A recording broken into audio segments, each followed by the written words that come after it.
YouTube channel this is Jan vlogger. So ఈరోజు వచ్చేసి ఏమైందంటే ఈ వ్లాగ్ మొత్తం అబద్ధాలే ఉంటాయి, ఒక్క నిజంగానే ఉండదు.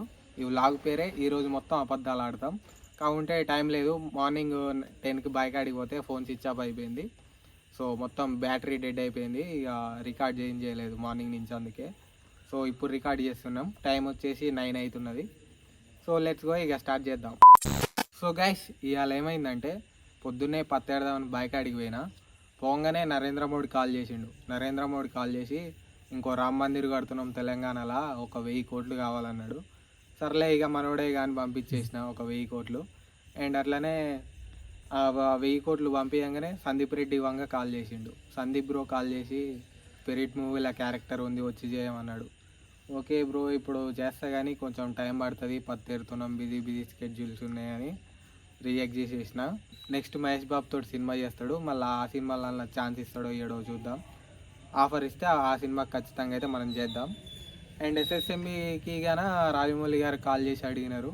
బట్ డ్యూ టు ఈ రీజన్సే, సేమ్ రీజన్స్ చెప్పేసిన. సందీప్ రెడ్డి వంగ గారికి ఏ రీజన్స్ చెప్పినో రాజమౌళికి గాన ఆ రీజన్స్ చెప్పి క్యాన్సిల్ చేసేసిన. తర్వాత ప్రభాస్ తోటి తీసే బాహుబలి 3లా ఛాన్స్ ఇస్తాడేమో చూడాలి మరి. అండ్ అట్లనే కొద్దిసేపు వాళ్ళకు కూలీలకు నీళ్ళు తెస్తుంటే అది చేస్తుంటే మన పెద్ద పెద్ద కంపెనీల నుంచి ఫోన్లు వస్తున్నాయి. డబ్బులు ఇండియన్ అకౌంట్స్లో ఎక్కువ అయిపోతున్నాయి అంట, ట్యాక్స్లు ఎక్కువ పడుతున్నాయి అంట. అందుకే యూఎస్లో ఇంకో అకౌంట్ తీసిన, డబ్బులన్నీ అక్కడ ట్రాన్స్ఫర్ చేసేసిన. సో అట్లా అన్నమాట. యూఎస్లో ఒకటి ఉంది, యూకేలో ఒక అకౌంట్ ఉంది. డబ్బులన్నీ అట్లా సప్లై చేసేస్తున్నాం మనం. అట్లనే ఇక ఇంకేమున్నాయంటే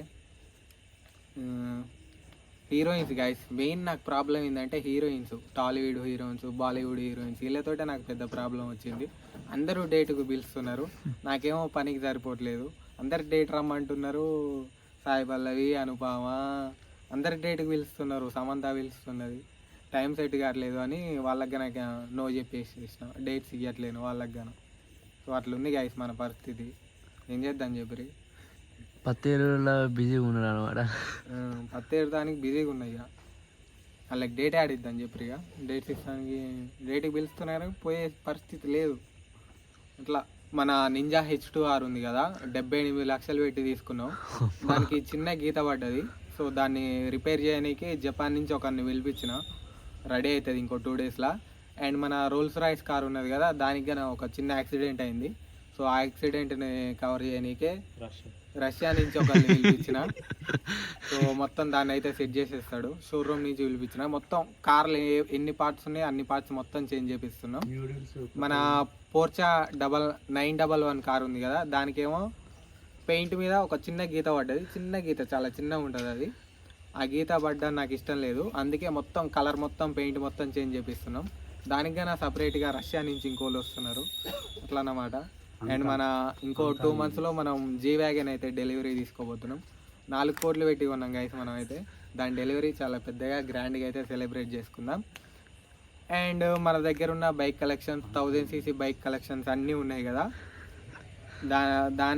దాంట్లో ఇంకా పెద్దగా పెంచుదాం అనుకుంటున్నా. మన దగ్గర ఉన్న ప్రతి ఒక్క బ్రాండ్లో ప్రతి ఒక్క బైక్ అయితే మన దగ్గర ఉండాలని ప్లాన్ చేస్తున్నా. అన్నీ అయితే మన గ్యారేజ్లో ఉండాలి. ఒక 10 ఎకరాలు కొన్నా గైస్. 10 ఎకరాలలో ఒక పెద్ద మ్యాన్షన్ ఇల్లు కడదామని చూస్తున్నా. గెస్ట్ హౌస్లు మొత్తం అలానే మొత్తం అన్నీ ఉండేటట్టు ప్లాన్ చేస్తున్నా. సో ఆ 10 కోట్లల్లో ప్లాన్ చేయాలి, 10 ఎకరాలలో ప్లాన్ చేయాలి అన్నీ. హెలికాప్టర్ ఒక 10 ఎకరాల ఇల్లు కడదామని చూస్తున్నా. సో అట్లా అన్నమాట. అండ్ మన ఒక ప్రైవేట్ జెట్ కొందాం అనుకుంటున్నా. ప్రైవేట్ జెట్ కొని అప్ అండ్ డౌన్ చేద్దాం అనుకున్నా అటు ఇటు. మా 10 ఎకరాల ఇల్లు కడుతున్నాం కదా, ఆ ఇంట్లో ఒక చెఫ్ కావాలి మాకు. ఆ చెఫ్ కోసమే ఆ ప్రైవేట్ జెట్టు. ఆడ అప్ అండ్ డౌన్ చేసుకుంటా మన ఇంట్లో కుకింగ్ చేసి పోయి రావాలన్నమాట. అందుకే ఆ ప్రైవేట్ జెట్టు.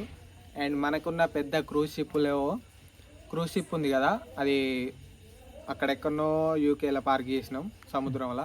యూకే పక్కన సముద్రం ఉంటుందా? రష్యా ఉండటం, యూకే అంటే ఏముంటుంది? ఎన్నో సముద్రం పక్కన పార్క్ చేసినాం గైస్.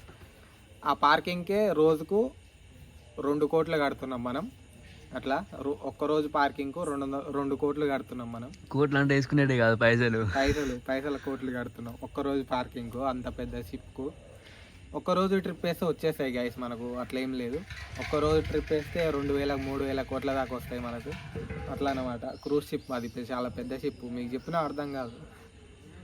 అంత రిచ్గా బతకడం ఇష్టం లేదు గైస్, అందుకే సింపుల్గా వ్యవసాయం చేసుకుంటా లాగు టీషర్ట్ వేసుకొని రిచ్గా బతకకుండా సింపుల్గా లైఫ్ లీడ్ చేస్తున్నా. డబ్బులు అంటే అందరికీ ఇష్టం ఉంటాయి, కాకుంటే నాకు కానీ ఇష్టమే, కానీ అంత ఎక్కువ డబ్బులు ఉంటే ఏం చేసుకోవాలో కానీ అర్థం కాదు గైస్. సో వచ్చేసి మేము ఒక ట్రిప్ అయితే వేస్తున్నాం, ముగ్గురం ఉన్నాం. నేను ఈయన కలిసి ఒక 2 daysలో బ్యాంక్కి అయితే పోతున్నాం. టికెట్లో ఖర్చు మొత్తం ఈయన చూసుకుంటా అన్నాడు. మొత్తం ఆయన చూసుకుంటా అన్నాడు. ఇక 2 daysలో అవి కంటిన్యూ అయితే ఆ సిరీస్ వస్తుంది, ఇక పోదాం. So that's it for today guys, thanks for watching, bye bye. ఈ వ్లాగ్ ఎలా ఉందో చెప్పండి, అండ్ నెక్స్ట్ వ్లాగ్ కోసం ఐడియాలు కింద తప్పకుండా కమెంట్ చేయండి. సో నాకు కానీ ఐడియాలు చాలా ఉన్నాయి, కాకుంటే మీరు కానీ కమెంట్ చేయండి, చూద్దాం.